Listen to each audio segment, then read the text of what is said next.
Hello, church. It's Pastor Ben. Hope you all had a great week, or actually a great couple weeks if you're one of the people that listen to the online broadcast, because you probably noticed there wasn't one last week. Well, let me tell you guys, I was up at Cedar Springs Camp last week, and the campground is beautiful. Or at least it was. I don't know if it still is right now. I don't know if the weather's blowing all the leaves off of the trees yet. I have no idea. So I just want to say it was a beautiful weekend. It just good time of relax, reconnect, and it's exactly what I needed last week. So I hope you guys didn't miss me too much, but we're going to dive in today here. We're going to start a new sermon. I'm not sure if this is how long this one's going to last, but I I was listening to a friend of mine preach on Sunday, and he preached on a topic that I think that we need to hear. So I'm going to steal a little bit from him. I'm sure he wouldn't mind too much, but so I just want to talk about joy a little bit today, and I want to start out a question with a question. See, when you think about 2020, this year, how would you rate 2020 on a scale of 1 to 10? 1 being the most horrible and year that you've ever had, or just a terrible year, and 10 being the best, amazing, best year ever kind of thing, and if you rate this as a 10, I actually want to hear the story because it's got to be a whopper, right? So, you know, I think most people would agree that 2020 has just been one of those years that just stunk.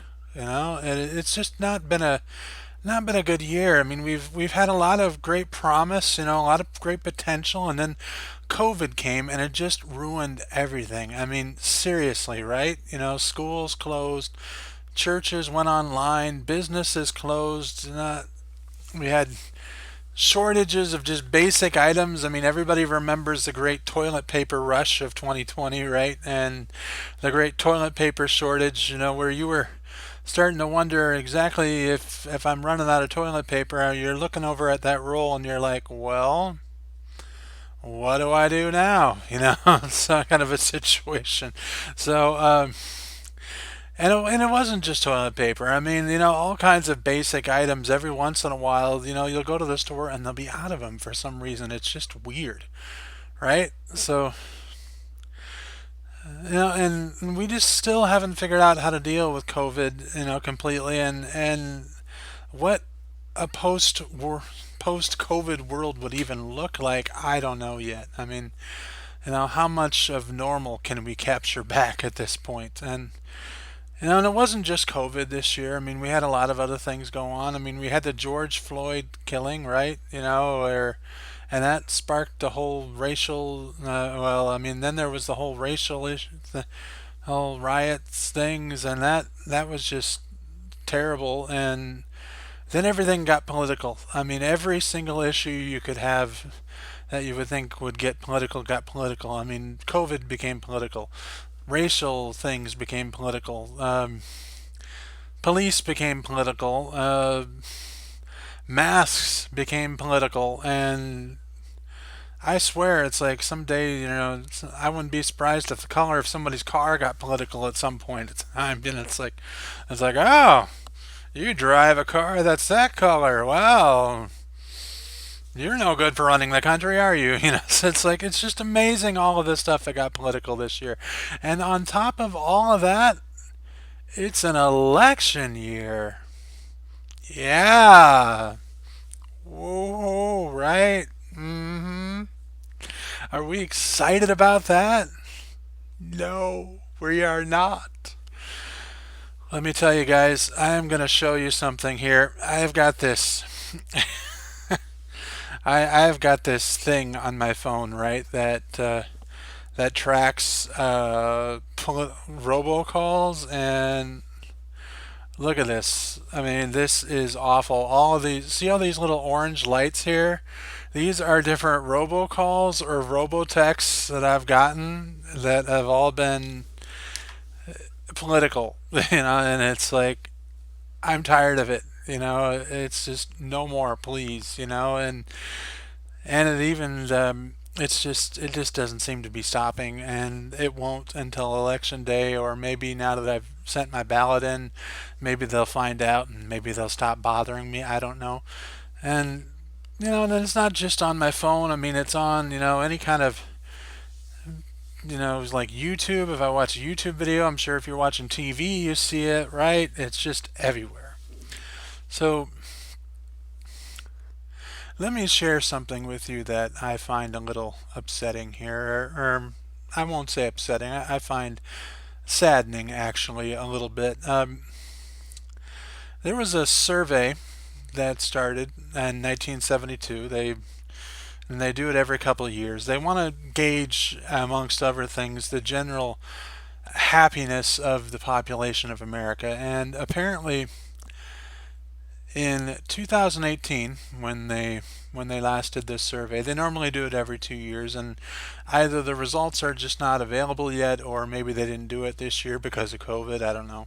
In 2018, 14% of people said they were happy right at that moment.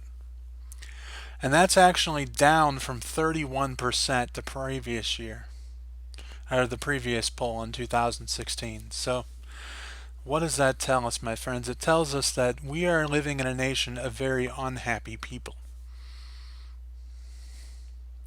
And I mean, even thinking about the fact that, if it was 14% and it was 31% 2 years before that, I mean, that is more than a double digit drop at that point. I mean, you know what I mean? It's like, that if you were to multiply 14 by 2, that would get you 28, and it's gone down by more than two times, and that's sad. It really is. And so,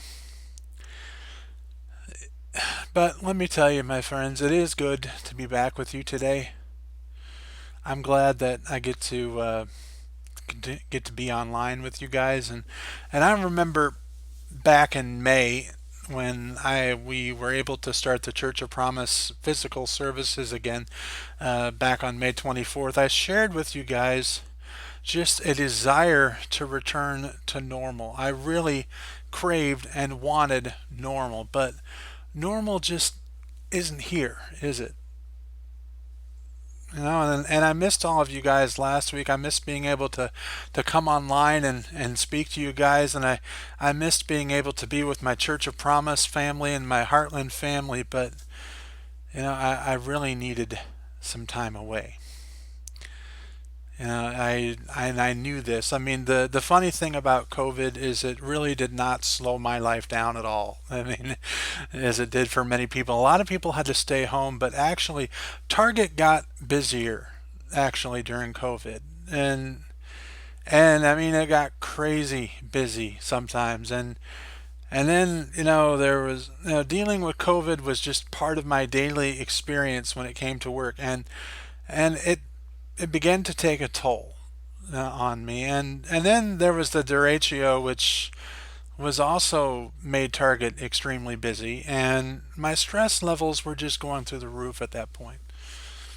And I was really worn out, and I could just feel it, and I just needed to find joy again. And there's a point to where we just start focusing so much on the negative that it just starts to blot out the positive things in our life, right? I'm sure you know what I'm talking about. And so this week I was able to rediscover joy, and I want to share a few things that happened this year that maybe we can all find joy in together. Do you need joy in your life? Do you need a little more joy in your life? Well, I know I do. So let me tell you a few good things that have happened this year. I know that the Bridge Church in Charles City, this was the former Charles City First Wesleyan Church, I believe is what it was called. And back in 2016, they did a total restart, rebrand, relaunch, everything because the church was dying and it needed to start over, and it just wasn't being effective anymore. Um, and they have been doing this thing for the last 3 years, and 3 or 4 years, and they've called it a Pave the Way fund, and they're trying to raise $250,000 to do different things around the church, that need to be changed, needs to be updated, or just needs to be fixed. And apparently I learned last week that they had 202,000 of it pledged already, and they have actually had 130,000 of it come in. So they're doing pretty good right now. And in fact, last week they got a bill for redoing their parking lot. They had their parking lot completely repaved, and I can tell you guys it looks great. And it was for $68,000, and they were able to just write a check and pay that off. That's awesome. I've never had a bill like that come to me that I can say, I mean, I could write a check, but it would bounce so high it would probably put a hole in my ceiling. So, probably one don't want to do that, right? So, Heartland has also been serving over 100 grab and go meals every Wednesday night, and they're reaching out to the community even during this COVID crisis, right? And I think that's awesome. They're making new inroads into the community, and they're also kind of trying to keep a little bit of contact with the people that normally come on Wednesday nights.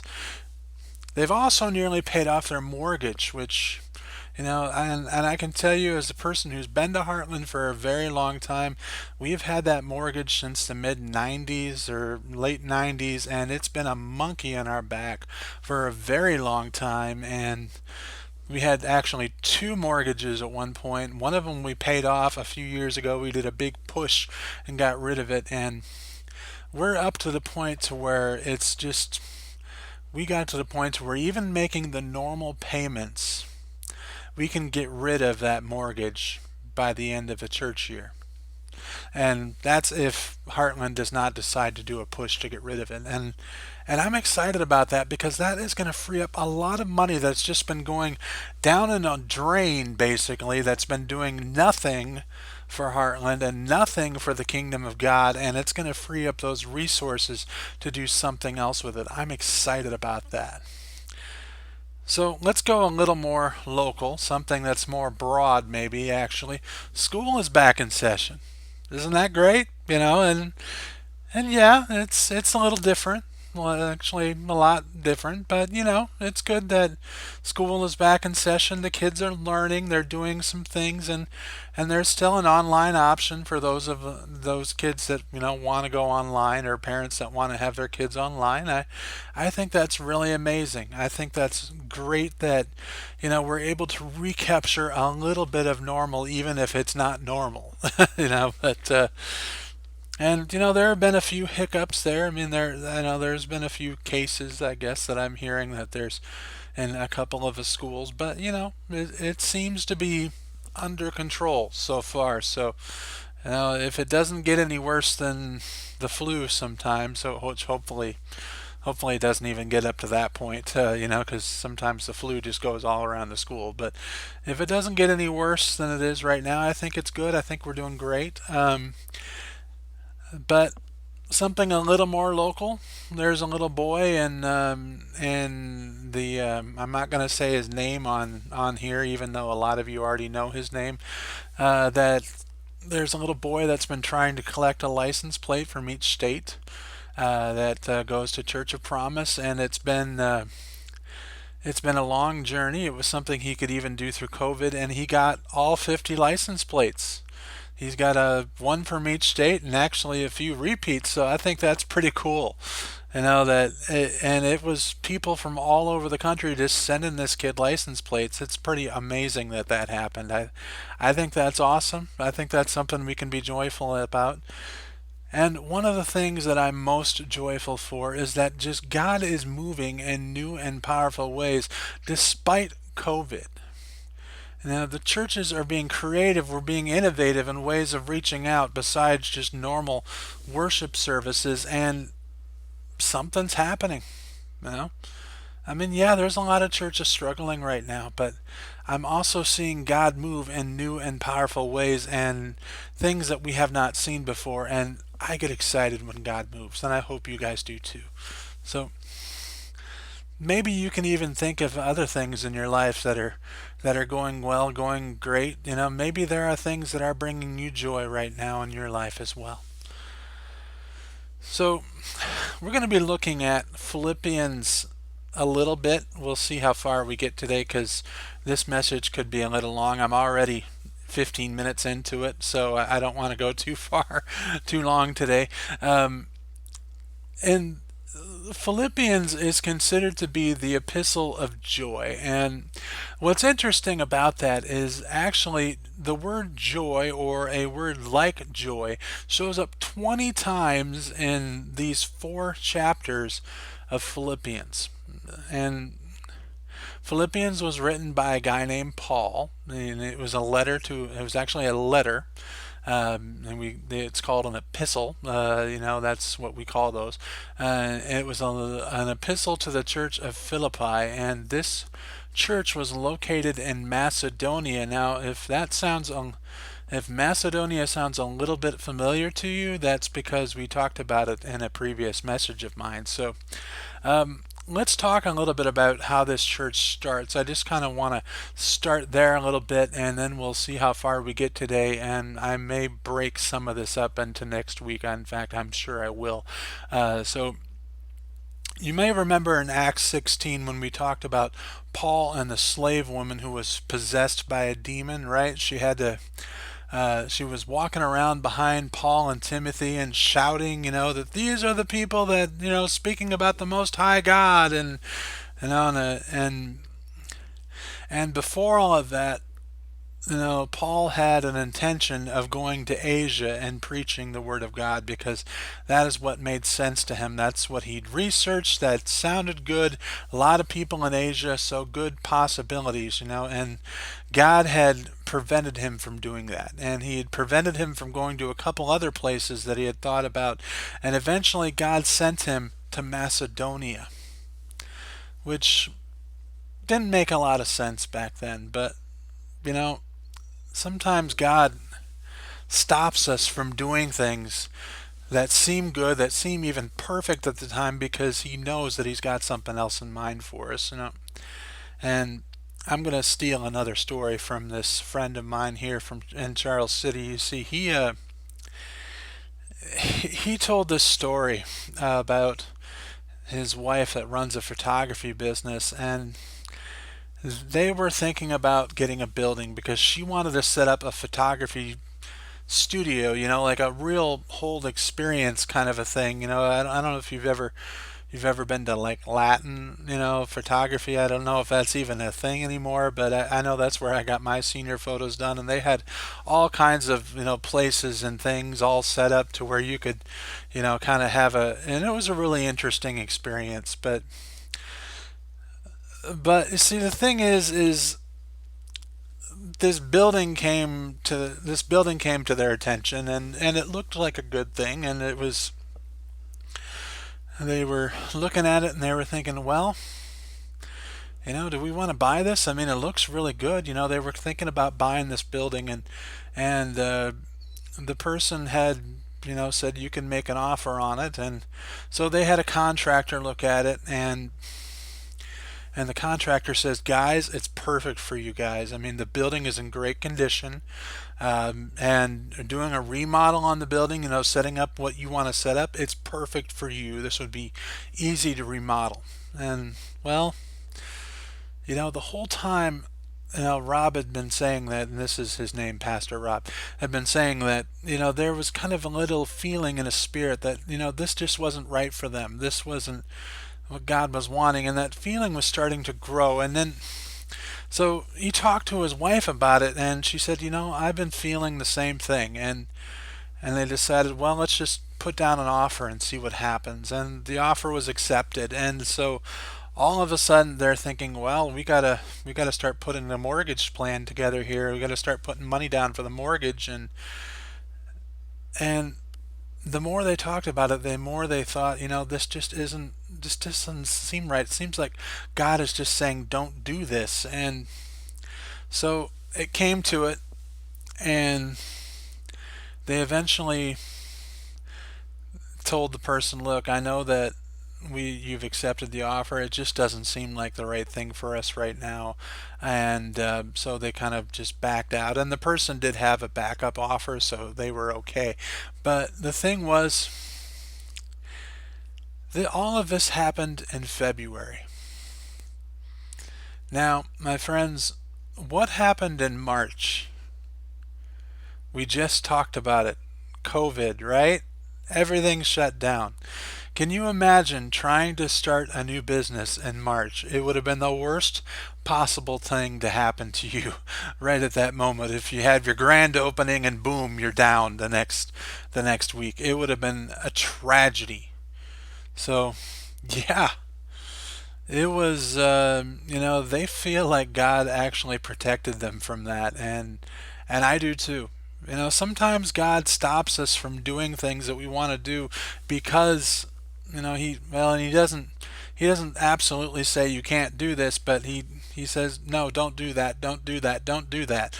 And that was the case of that my friend and his wife were feeling, is that God was just saying don't do that. This is not what I have for you right now.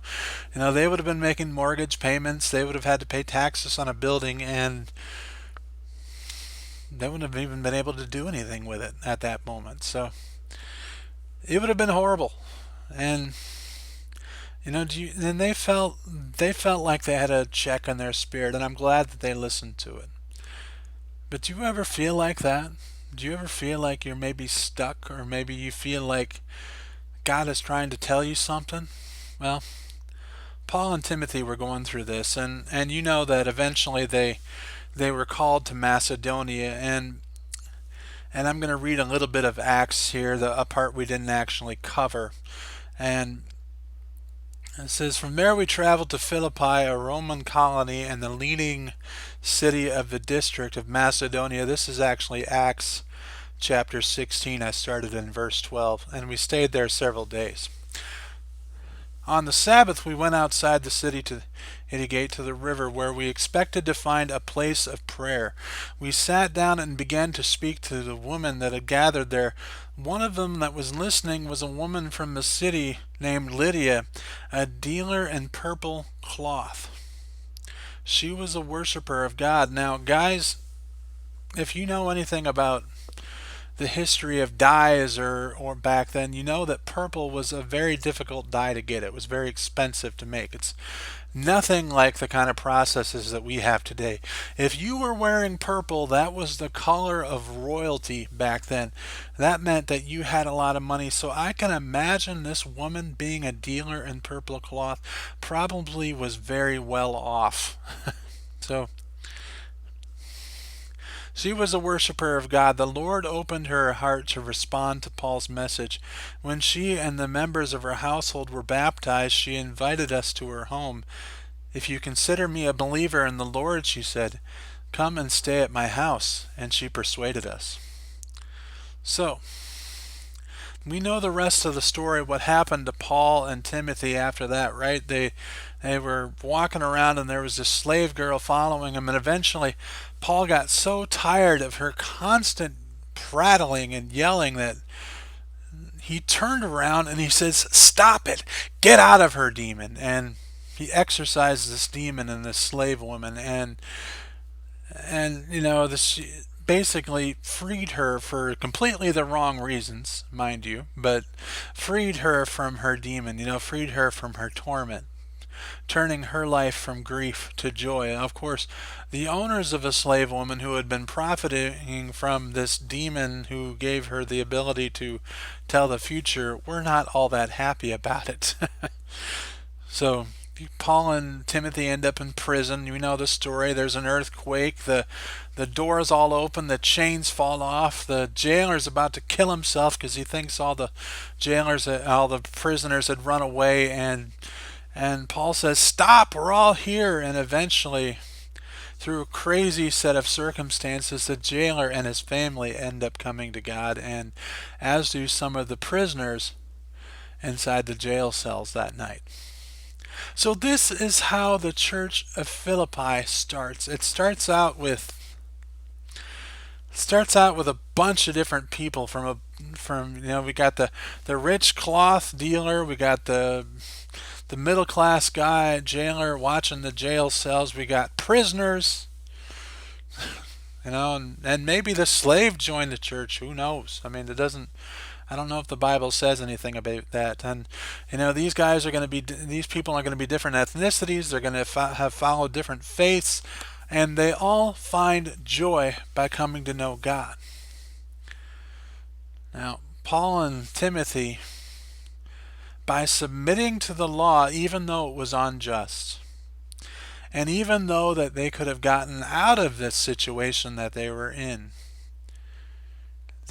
they allowed God, by submitting to this law, to do something amazing. Now, how could they have gotten out of it, do you ask? Well, Paul and Timothy had a way out of this situation. And it comes up later in the story, actually. We never got to it last week. The officials are just trying to get Paul and Timothy to leave, and they're saying, so Paul finally says, hey, you beat us, you arrested us, you had zero evidence, and now you want us to leave. We're Roman citizens. And then all of a sudden they freaked out. They did not know they were Roman citizens. And all of a sudden everything went from get out of here to appeasement. Appease them, appease them, appease them. Don't get us in trouble. Please don't get us in trouble. That's what it turned into, kind of a situation. So Paul and Timothy could have gotten out of all of this, but if all of that happened, I don't think the church of Philippi would have ever been formed. I mean, the jailer and his family never would have come to God. The prisoners that they witnessed to in the jail cells would have never come to God. So by Paul and Timothy submitting to a law that was unjust, something really happened. Interesting, isn't it? That's something we need to think about sometimes. Even if a law is wrong, maybe we need to submit to it once in a while. And we look at the framers of the Constitution. We know that they guaranteed us, well, and written in the Declaration of Independence, they believed that people had a right to life, liberty, and the pursuit of happiness. Happiness was something they didn't guarantee, obviously, because we can't guarantee happiness. I mean, if the government tried to guarantee happiness, it would, well, we can see they're doing a very bad job. Obviously, 2 years ago, only 14% of people said they were actually happy. But my friends, happiness is different than joy. Happiness is experienced by outside circumstances, whereas joy comes from within. Where happiness is dependent on external circumstances, joy is dependent on internal assurances. See, Paul writes this letter to Philippi while he is once again in prison.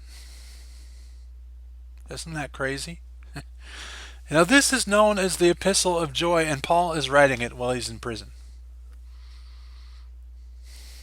Now, Paul is suffering in prison, right?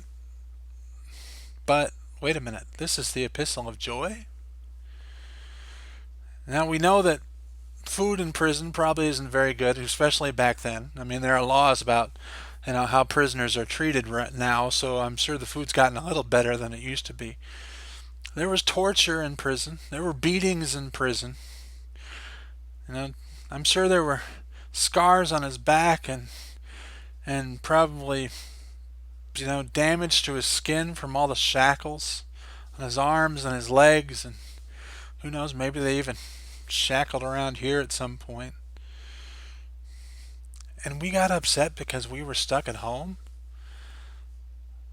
Paul did all of this, and Paul went through all this. He writes the Epistle of Joy, but we're upset because we have to wear masks sometimes. My friends, we need to find joy again. We need to find joy. We need to stop focusing on all these things that are making us upset, making us sad, making us anxious, making us fearful, and we need to to find joy? Well, I'm going to actually stop here for this week. I know it's a weird place to stop. I'm actually just about ready to get into Philippians, which is a really weird place to stop, but I've got another half hour of material here, so I think we'll just split this one in two. And I will see you guys back here next week. And until then, let me just pray for you. Father, it is so good to be back here this week. This was about half a message.